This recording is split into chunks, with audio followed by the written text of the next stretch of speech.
Check out what the satisfied Dan Gemus real estate team clients are saying about working with the Dan Gemus team.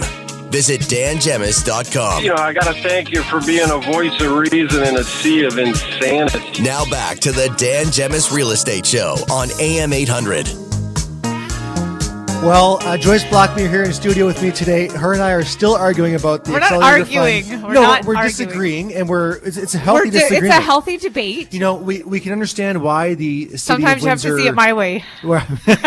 We both understand the opposite point, and we both understand why some on city council voted the way they did. It's a difficult discussion to have, right? So, I like that. See, this is how politics should be. They should be two sides of a story, and both having a good discussion as to the pros and cons of each. At the end of the day, a vote is put in place, and you agree or disagree, and it is what it is.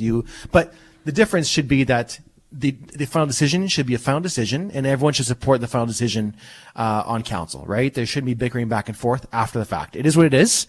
Move on to the next thing. So Joyce and I will keep on this topic all week. Commercial breaks. Okay, so it's time to move on to our insurance tip of the week. We have our good friend Chris Gibb from Gibb Insurance Brokers on the phone with us. Hey, Chris, how are you? I am fantastic, Dan. How are you and Joyce doing today? Oh, we're awesome. We're arguing a little bit, but I shouldn't say arguing. We're you heard us. We're bickering. we're bickering back and forth like a married work couple. So. Well, I get it. As a newly minted politician, there are no right answers. So, well, you make a great point, Chris. And again, no one has better life example than you do now on council, right? It's got to be difficult. I know Amherstburg has the council there is divided, right? And it seems to be the votes happening the same way with the same people all the time, and lack of I'm just going to come on and say it, but there's lack of respect from certain people in council. It's got to be difficult to deal with that.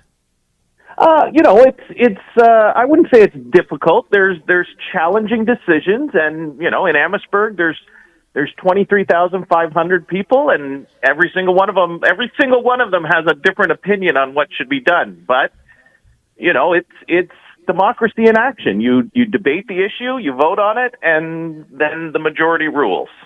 Yep. That's a great point. Great point. Okay. So enough about politics now. Let's jump over to insurance. There's some new stuff happening with auto insurance. Yes. We'll talk about something that everybody likes, is saving some money on their auto insurance.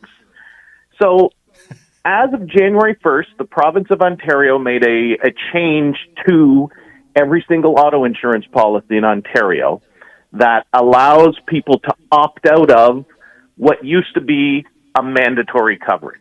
Okay. So we all know there's, or I shouldn't say we all know, but there's three types of coverage in your auto insurance policy that pays for repairs to your vehicle if it's damaged in an accident, right?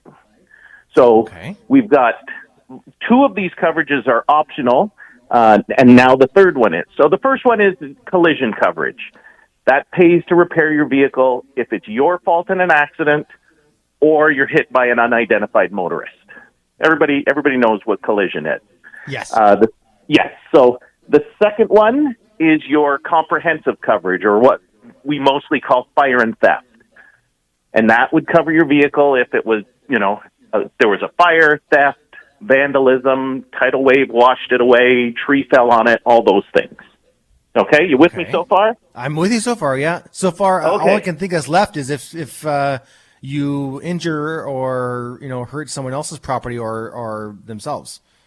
Well, there's a third coverage with our no-fault system in Ontario called direct compensation property damage, which is just a big word for no fault.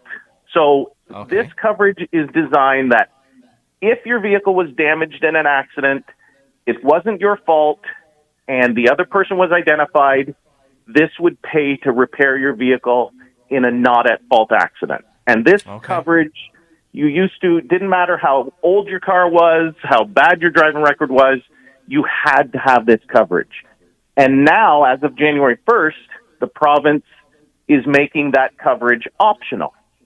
So if you have an older vehicle or what I like to call a disposable vehicle, you can opt out of that not at fault coverage, save some money, but if you're in an accident, there's going to be no recovering the cost of the damages to your vehicle. So like you said, this is perfect for a clunker, right? Something you maybe paid $1,000 for that you've had around and it's worth nothing, but you're still driving it. Exactly. This is perfect. It's a perfect option for, say, a young person who's driving a 12-year-old vehicle, and if it gets into an accident, they're just going to leave it on the side of the road. They could save. I would guess, again, depending on your driving record and the vehicle, $250, $300, $400 a year by opting out of that coverage. See, to me, for a year, yeah. I don't think that's really worth it. Like, it'd have to Are be. we agreeing on something? No. Oh my gosh. Oh my God. If you two are agreeing on insurance, then this is going to be a really long afternoon. Well, essentially you're talking about, $10 to $15, $20 a month, really, right? Right.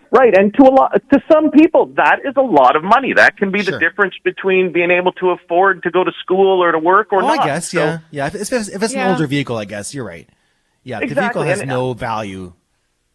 Exactly. You're probably, if it's, let's say you've got a $2,000 vehicle, saving $300 a month might be worth it. It might make for a smart business decision to drop that coverage. Interesting.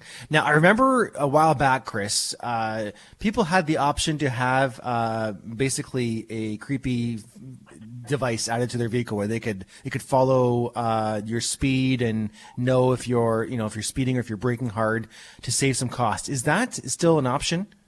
Yes. We call that telematics.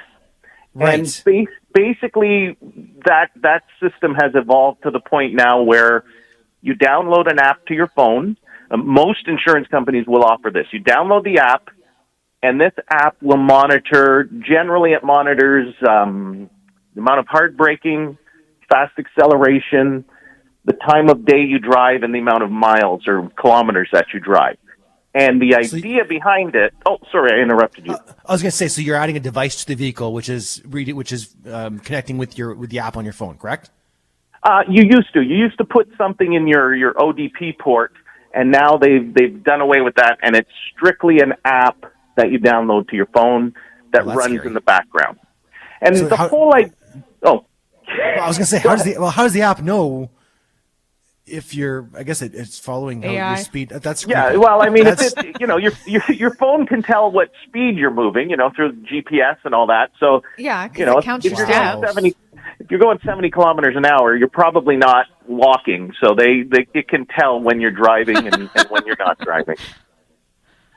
Wow. Well, I mean, not other than walking. Dan Gemus, I've walked with Dan Gemus, and I think he does go at about 70 kilometers an hour. Got places to be. The idea behind that technology is you get a rate specifically to you. So, generally, everybody who's 50 years old gets put into a 50-year-old category. But we all know there's some good drivers and there's some bad drivers. So you can get a specific rate based on your actual driving experience. Do you find many people opting to use this tool?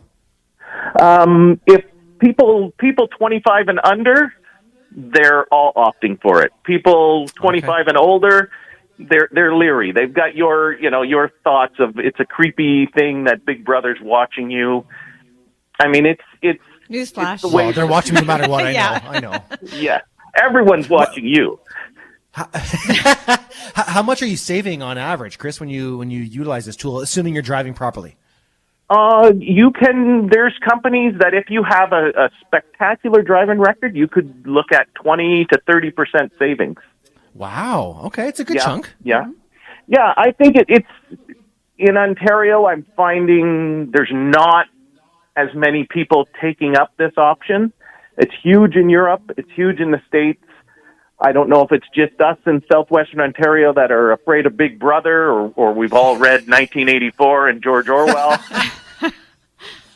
But shoot. again, it's one more option that lets people save if they're willing to let their insurance company know how they're driving.